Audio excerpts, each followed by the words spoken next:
নমস্কার বন্ধুরা, 5395টি শূন্যপদে নিয়োগের অফিসিয়াল বিজ্ঞপ্তি প্রকাশিত হয়ে গেছে। পশ্চিমবঙ্গের পুরুষ ও মহিলা উভয় এই পদের জন্য আবেদনযোগ্য। তুমি যদি মাধ্যমিক পাস করে থাকো, তোমার যদি আইটিআই থাকে আবেদন করতে পারবে।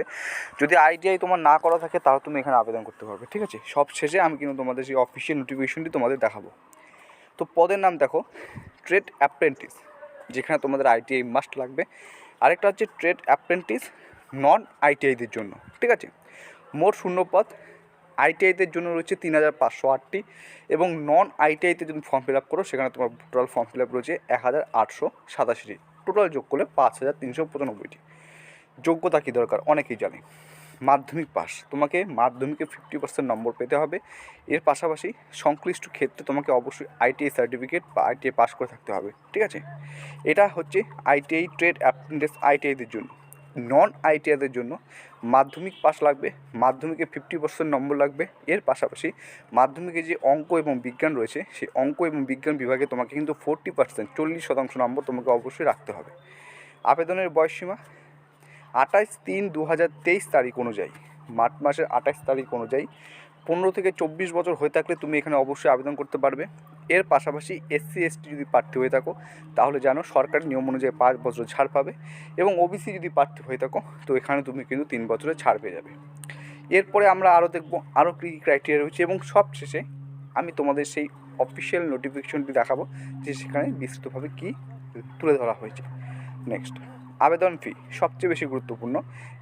ওবিসি প্রার্থী হয়ে থাকলে 200 টাকা প্লাস জিএসটি, এবং তুমি যদি এসসি এসটি মহিলা প্রার্থী বা ফিজিক্যাল হ্যান্ডিক্যাপ পিএইচ হয়ে থাকো তাহলে তোমার জন্য এখানে আবেদন রাখছে 100 টাকা প্লাস জিএসটি। আবেদন শুরুর তারিখ 27শে ফেব্রুয়ারি কথা কাল থেকে আজ 26শে ফেব্রুয়ারি। আবেদনের শেষ তারিখ, আবেদন শেষ হচ্ছে 28শে মার্চ। ঠিক আছে, 28শে মার্চ হচ্ছে আবেদনের শেষ তারিখ। নিয়োগ পদ্ধতি তোমাদের এখানে কিভাবে নিয়োগ হবে, প্রথমে প্রার্থীদের একাডেমিক নম্বরের উপর একটি শর্ট লিস্ট তৈরি করা হবে। যাদের নাম্বার ওই লিস্টে থাকবে, যাদের নাম ওই লিস্টে থাকবে, তাদের মেডিকেল এবং ডকুমেন্ট ভেরিফিকেশনের জন্য ডাক পাবে তারা। ঠিক আছে, অর্থাৎ এখানে কোনো কিন্তু লিখিত পরীক্ষা আমাদের নেই। মাধ্যমিকে কত স্কোর রয়েছে সেটার উপর যারা ফর্ম ফিল আপ করবে সেখান থেকে কী করবে, শর্ট লিস্ট করা হবে। শর্ট লিস্ট করার পর যাদের ওই লিস্টে নাম থাকবে তাদের কী করা হবে, মেডিকেল টেস্ট এবং ডকুমেন্ট ভেরিফিকেশন ডাকা হবে। চলো এবার দেখে নিই আমাদের সেই অফিসিয়াল নোটিফিকেশনটি। তো বন্ধুরা, অন স্ক্রিনে দেখতে পাচ্ছ একটা অ্যাডভার্টাইজমেন্ট, যেটা ডেট রয়েছে 27/2/2023। এখানে কিন্তু দেখো লেখা আছে নন আইটিআই এবং আইটিআই ক্যান্ডিডেটদের জন্য এখানে ফর্ম ফিল আপ ভ্যাকান্সি প্রকাশিত হয়েছে। The total number of vacancy is approx 5395টি, ইনক্লুডিং 3508টি আইটিআই এবং 1887টি নন আইটিআই, যেটা তোমাদের আমি একটু আগে বললাম। এর পাশাপাশি অ্যাপ্লিকেশন কবে থেকে শুরু হবে সেটাও এখানে সংক্ষিপ্তভাবে তুলে ধরা রয়েছে। Submission of online application start from 27/2/2023, অর্থাৎ কাল থেকে তোমাদের অ্যাপ্লিকেশন শুরু হচ্ছে, এবং ক্লোজিং ডেট অ্যাপ্লিকেশন করার শেষ তারিখ হচ্ছে 28/3/2023, অর্থাৎ মার্চ মাসের 28 তারিখ।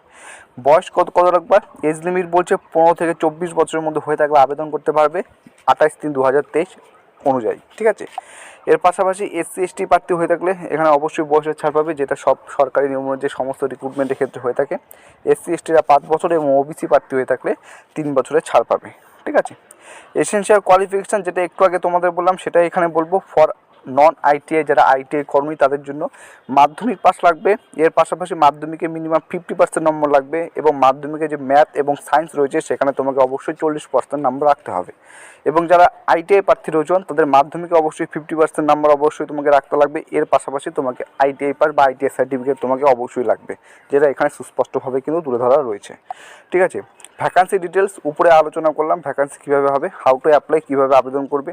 এই যে ওয়েবসাইটে দেখতে পাচ্ছ www.yantraindia.co.in, এই ওয়েবসাইটের মাধ্যমে তোমরা এখানে আবেদন করতে পারবে। ঠিক আছে, চলো এর পাশাপাশি তোমাদের গুরুত্বপূর্ণ কিছু জিনিস তোমাদের এখানে দেখাচ্ছি। তোমরা কিন্তু যখন তোমাদের ট্রেনিং হবে, দেখো এখানে তোমাদের প্রথমেই ট্রেনিং হবে, ডিউরেশন অফ ট্রেনিং হবে। ট্রেনিং হওয়ার পর তোমাদের কিন্তু স্টাইপেন্ড দেওয়া হবে। যারা নন আইটিআই রয়েছে তাদের জন্য প্রতি মাসে 6000 টাকা, এবং যারা আইটিআই রয়েছে আইটিআই পাস তাদের জন্য প্রতি মাসে কিন্তু 7000 টাকা করে তোমাদের স্টাইপেন্ড তোমরা পাবে। পেমেন্ট ফি যেটা একটু আগে তোমাদের বললাম সেটা এখন তুলে ধরা হয়েছে। অ্যাপ্লিকেশন ফি ওবিসি প্রার্থীদের জন্য কত, 200 টাকা প্লাস জিএসটি, এবং application fee for SC ST women PWD এবং আদার্স 100 টাকা প্লাস জিএসটি। ঠিক আছে, রিফান্ডেবল করা হবে না, নন রিফান্ডেবল। সবশেষে দেখবো পশ্চিমবঙ্গে শূন্যপদ কত রয়েছে, ঠিক আছে। তো পশ্চিমবঙ্গে শূন্যপদ কত রয়েছে সেটা তোমাদের সাথে তুলে ধরার চেষ্টা করছি, অনেকেই জানতে চাও। তো এখান দেখো পশ্চিমবঙ্গ উপরে রয়েছে এই যে ওয়েস্ট বেঙ্গল, এই যে ওয়েস্ট বেঙ্গল এখান থেকে জানতে পারছো ওয়েস্ট বেঙ্গল তোমাদের শূন্যপদ কত রয়েছে। এখানে রয়েছে 193টি শূন্যপদ, ঠিক আছে। তার নিচে রয়েছে 214টি শূন্যপদ, তার নিচে রয়েছে 31টি শূন্যপদ, তার নিচে রয়েছে সর্বশেষ বড় করে দেখাচ্ছি 470টি শূন্যপদ, ঠিক আছে, 470টি শূন্যপদ। অর্থাৎ আমি হিসাব করে দেখলাম পশ্চিমবঙ্গে কিন্তু তোমাদের 900+ শূন্যপদ রয়েছে। তো অবশ্যই কিন্তু অ্যাপ্লাই করবে, ঠিক আছে। এটা হচ্ছে অল ওভার ইন্ডিয়া জব। অস্ত্র কারখানায় নিয়োগের বিজ্ঞপ্তি প্রকাশিত হয়েছে, যেখানে 5395 শূন্যপদে নিয়োগ করা হবে। পশ্চিমবঙ্গে প্রায় 1000-এর কাছাকাছি শূন্যপদ রয়েছে। পশ্চিমবঙ্গে তোমরা জানো কলকাতায় রয়েছে, ওয়েস্ট বেঙ্গলের একটা হচ্ছে ইসাপুর, ঠিক আছে। তারপর হচ্ছে অর্ডিন্যান্স ফ্যাক্টরি দমদম, তারপরে হচ্ছে মেটাল স্টিল ফ্যাক্টরি ইচ্ছাপুর এবং গান ফ্যাক্টরি কশিপুর। এই যে সমস্ত জায়গা কিন্তু অবশ্যই তোমাদের পশ্চিমবঙ্গে কিন্তু শূন্যপদ এখানে রয়েছে। SC ST UR প্রত্যেকটা ক্যাটাগরিজ কিন্তু ভ্যাকান্সি রয়েছে, ঠিক আছে। তো এই ছিল আজকে সংক্ষিপ্ত আপডেট। যারা অ্যাপ্লাই করার ইচ্ছুক, ITI নন ITI সবাই এখানে অ্যাপ্লাই করতে পারবে।